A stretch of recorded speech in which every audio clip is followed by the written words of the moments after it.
Once upon a time, there lived a little girl named Muna. She was just 6 years old and lived with her parents, Mr. Emeka and his wife Ngozi. Muna was a very beautiful girl who had a lovely smile. Unfortunately, she rarely got to smile because she was not happy in her own home.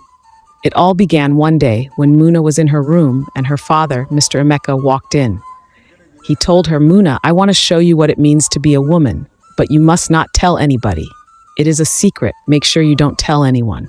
Little Muna did not understand what her father meant, but she trusted him. After all, he was her father. Mr. Emeka began to exploit his position of authority, violating his 6-year-old daughter.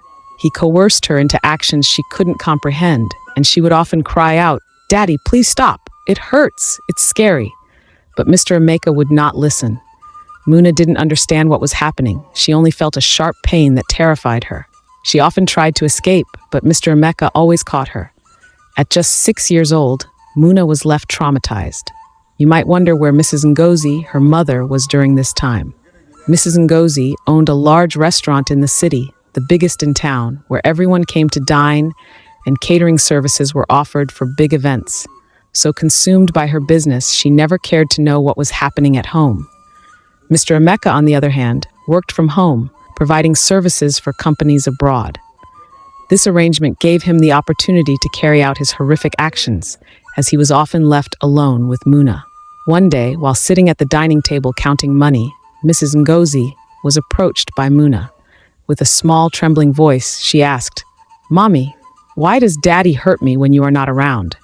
But her mother didn't even look up from the pile of papers spread across the table. Ngozi was always focused on her restaurant and finances. Nothing else mattered.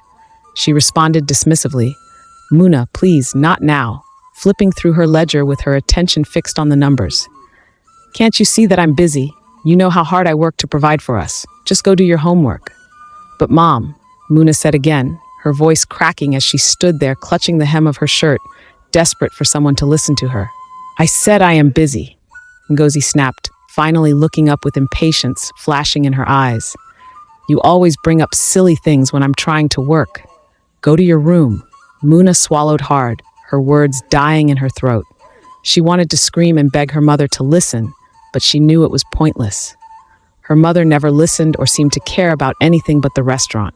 So Muna turned quietly and returned to her room, her heart heavy with a secret she was forced to carry alone. Mr. Emeka continued to sneak into Muna's room every night. Whenever Ngozi was at the restaurant, he took advantage of her absence. He would instruct Muna to keep it a secret, claiming he was merely trying to help her understand. Muna would plead, "Daddy, it is always painful. I don't like it. I'm going to tell Mommy."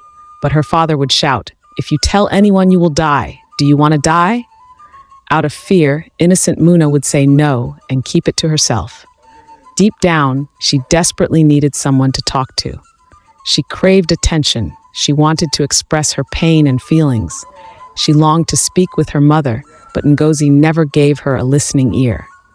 It was as if she were all alone in the world. Her father, who was supposed to protect her, was hurting her, and her mother, who should have been her guardian angel, was never available for her. One evening, while sitting on the staircase, Muna cried, her eyes swollen.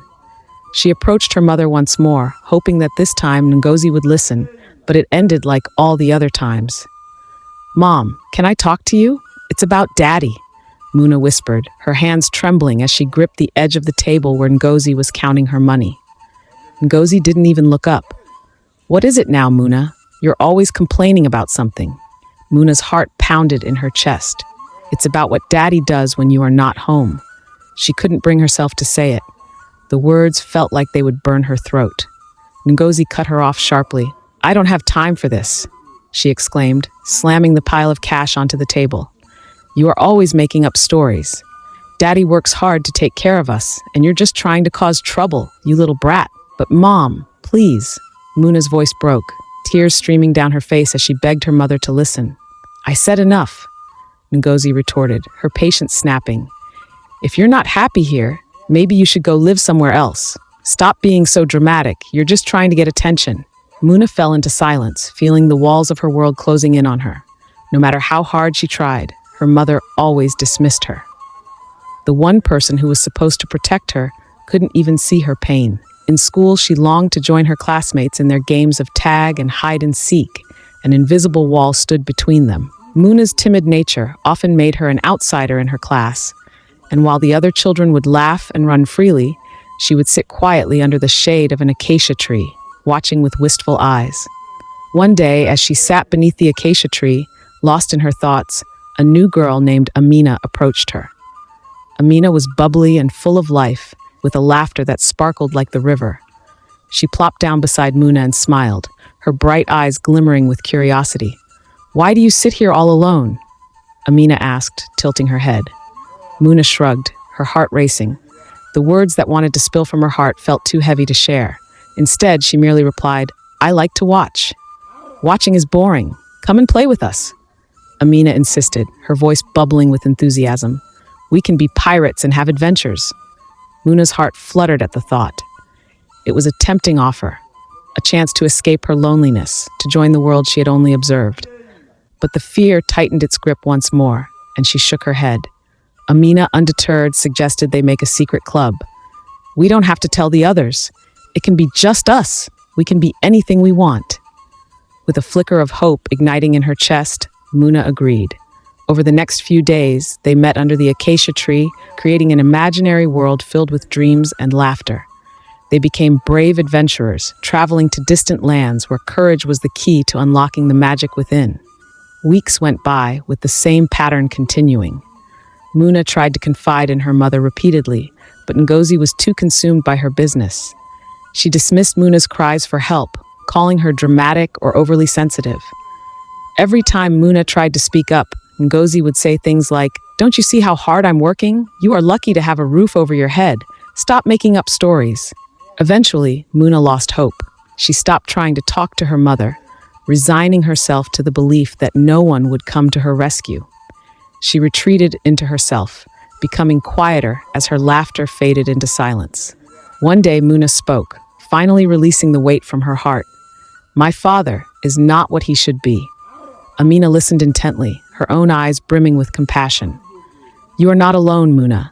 I have an idea. Just like pirates, you can fight him," little Amina said with a grin. "I tried to fight him several times, but he always wins," Muna said as tears streamed down her face. "Don't worry, you will win next time. I'm going to give you a powerful weapon," Amina said sincerely. The next day, Amina gave Muna a large scissor her mother usually uses in her tailoring shop. "Take this whenever he comes near you. Cut it off. He will never get to hurt you again. I promise." Muna collected the scissors with a wide smile, as if she had finally found the perfect solution to her problem. The next morning, Muna sat at the breakfast table, her eyes dull and lifeless. Ngozi was already dressed for the day, her bag packed with order slips and money. "Make sure you behave today, Muna," Ngozi said, kissing the top of her head absently, failing to notice the tears welling in her daughter's eyes. "I have to meet an important client."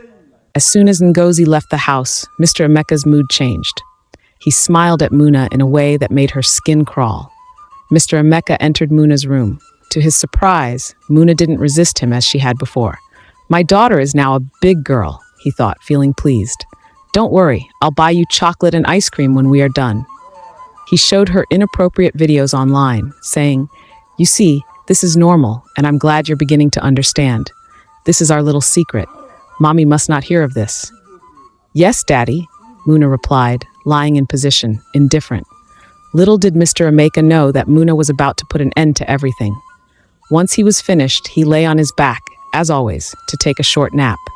Muna reached under the bed for the scissors she had hidden, and in one swift motion, cut off his genitals. His scream echoed through the house, loud enough for Mrs. Ngozi, who had begun to question her daughter's accusations, to rush home. When she rushed upstairs, she found a bloody pair of scissors in Muna's hand and her husband lying in a pool of blood. In a state of confusion, Ngozi called for an ambulance and took Muna to the hospital. Every attempt Mrs. Ngozi made to get Muna to talk was met with silence. Muna wore a frown, feeling no remorse whatsoever. At the hospital, Mrs. Ngozi explained the situation to the doctor. Upon examining Muna, the doctor made a shocking discovery. Muna's body was covered in bruises and injuries from repeated assaults. For the first time, Ngozi realized the extent of her daughter's suffering. Overwhelmed with emotion, she broke down in tears, hugging Muna tightly as if to shield her from the world. But it was too late. She had focused so much on work that she hadn't been there for her daughter. Ngozi called the authorities, and Mr. Emeka was taken away. In his defense, he claimed that Ngozi was not always available for him, always busy with her business.